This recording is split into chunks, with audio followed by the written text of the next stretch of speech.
What's happening, guys? Caliber here. We're here to do another Epic 7 video on Abyss 89 here, guys. So this floor is pretty interesting because I was doing this floor. I wiped a whole bunch of times, tried a bunch of different strats. They weren't working for me. The final Rin and Aramanthia bosses were pretty mean to me. They beat me up a few times. And patch notes came out, and when the patch notes came out, I went ahead and just switched over to patch notes, and we started recording patch notes. And as patch notes was going, I was just clicking on random stuff and just DPSing, and then I realized, wait a second, I'm about to win this. So there's a good portion of the video that's missing. Yay.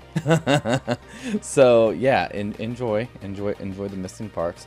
This first fight here, as you can see, I took out the first mushroom to mitigate some of the explosion. On all my fights, I either got it super low or killed it, either or, to reduce the amount of damage it does. Then I would DPS. I don't know what you call those things, but those little horny little things right there, with tentacles, and then the Dusk Gold Warlock right afterwards, and pretty much building up my bar here. And as you can see, I brought Tamarine with me. I also brought Luna, Bellona, and Kitty Clarissa.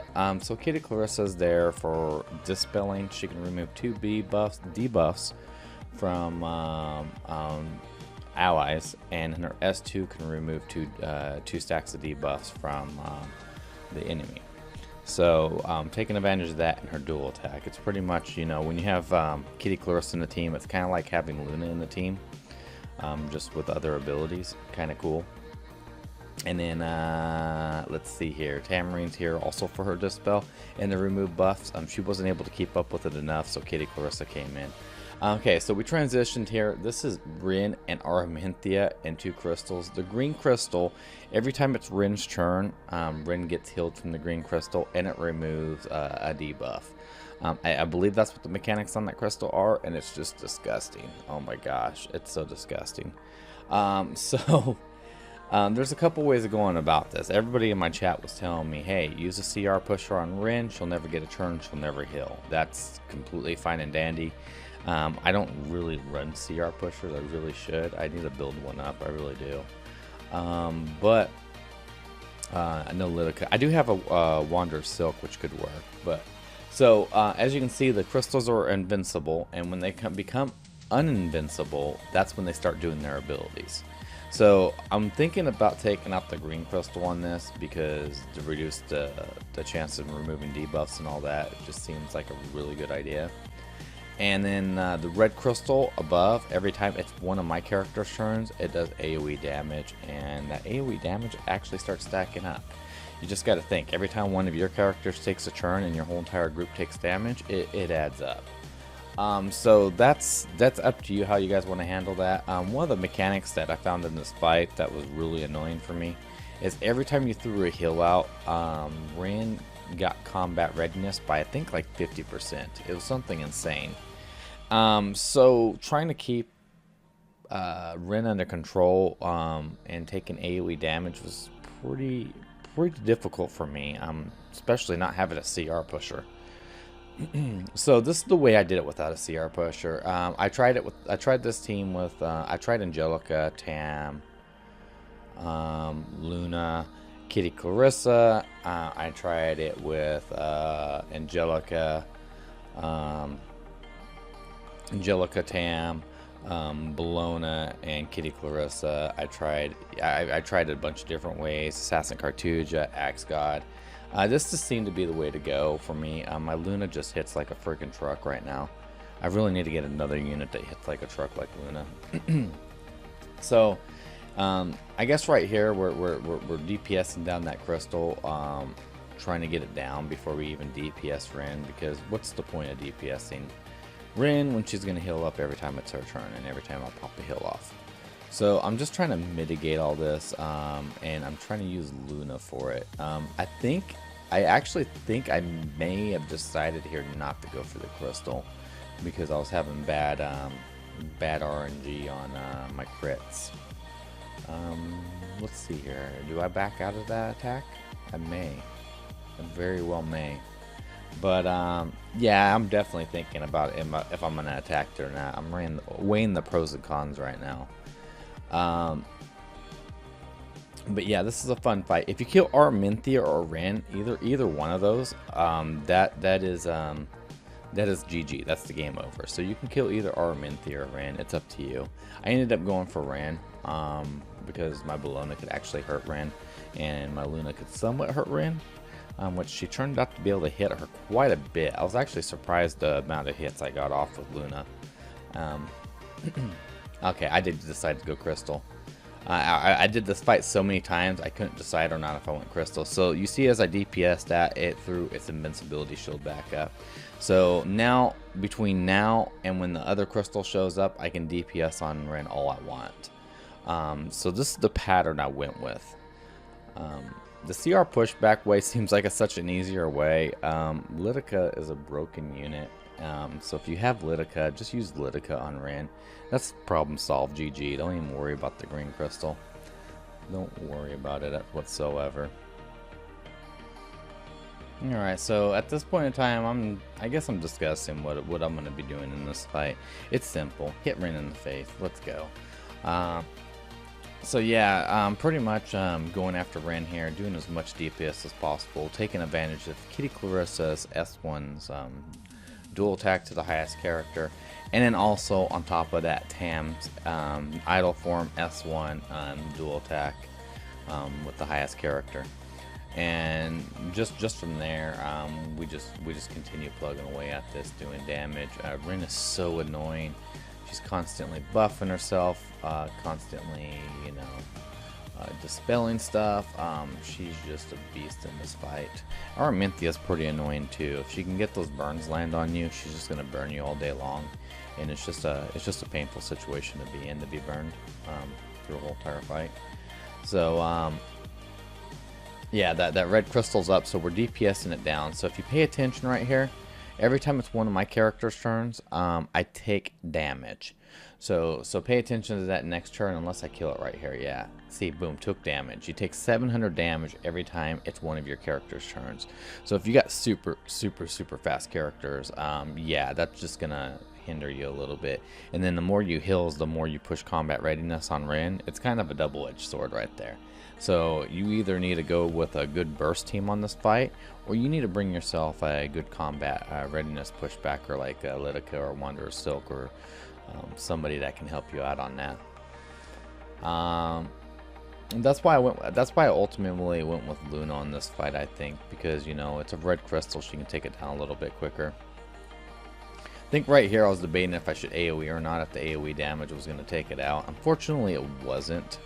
So I think I was a little sad there, meaning I was debating or not if I was going to S1 it down, and I was like, hey, my S3 should take it down.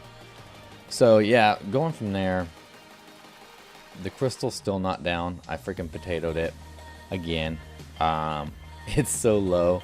Like, I think it's like 1 hit point and it's gonna throw its shield up, so I'm still taking that AoE damage. So I'm like, you know what? We might as well dispel this. Should I just AoE dispel the crystal? Will Tam be able to do it? Or should I just go straight for Ren and get the extra attack on Ren? And this is one of those things, it's like, why? And if you guys see, my elbow keeps on popping up on the screen. I kind of edited out the video chat and everything like that. We'll pop it back up. I'll show you guys a little later. But yeah, I just edited that out so I can narrate this a little bit better. Because, you know, I think the narrations are a little bit cleaner for these fights, and I can explain things a little bit better.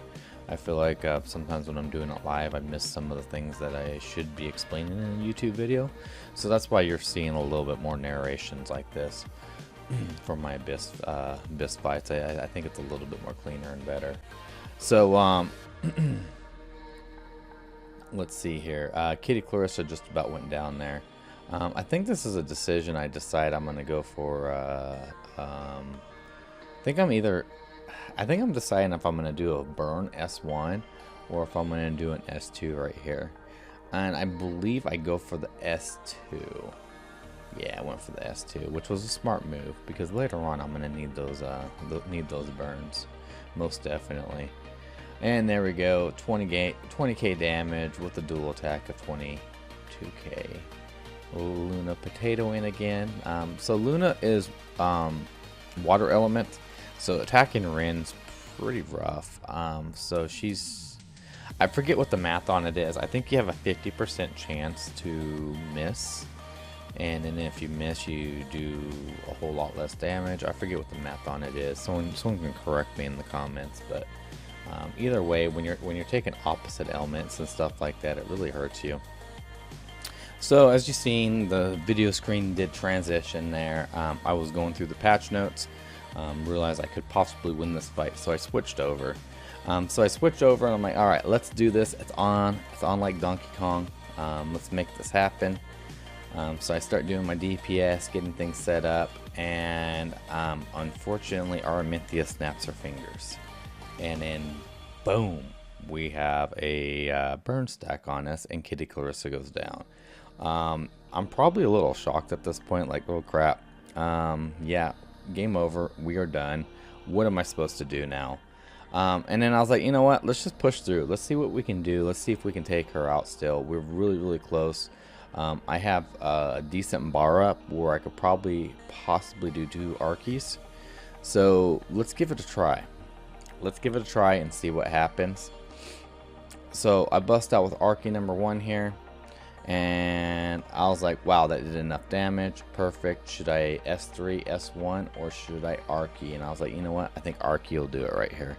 And that's how I won my Abyss 89 fight, guys. It was I went with the burst team on this. The less healing you bring, probably the better. Yeah, fun fight, guys. Fun fight. Alright guys, quick overview of my characters. We got Tamrain here. Same Tamrain I've been running for a while. 1,455 attack, 974 defense, 14k hit points, 192 speed, effectiveness 43, running 4-piece speed and a broken set. I'm not sure what she was running on this fight. She's running Rod of Amaryllis, that's right. I remember us talking about that now. And my Luna here, was running a Joker. She was running a 4-piece destruction, 2-piece crit, 2,798 attack, 972 defense, 9,859 health, 158 speed, 56 crit, 258 crit damage, effectiveness 42. Yeah, you got to be close to that 10k range, guys. 10k range, I can't stress that enough. Alright, and Bologna here is a running a 3-piece unity with Rose Hargana. I never take it off of her, unless I get Bloodstone. I may start thinking about it. 2,000 attack, 876 defense, 8,810 health, speed 164, critical hit chance 77, critical hit damage 186, effectiveness 39. And then we got my Kitty Clarissa here. She wasn't wearing Strat Gauntlet at the time, but I'm pretty sure she's wearing Raynham's Memoriam just for the extra speed to make her super fast. Probably should have had Joker on her, to be honest, just for the Abyss. Joker would have probably been better. But yeah, rocking a 4-piece speed set, 2-piece health spec, 2-piece health, 2,130 attack with 908 defense, 10,239 health, 182 speed, critical hit chances 59.4, and critical hit damage 180 with effectiveness of 33. She needs a little bit more love, but you know, she's doing what she needs to do for the most part.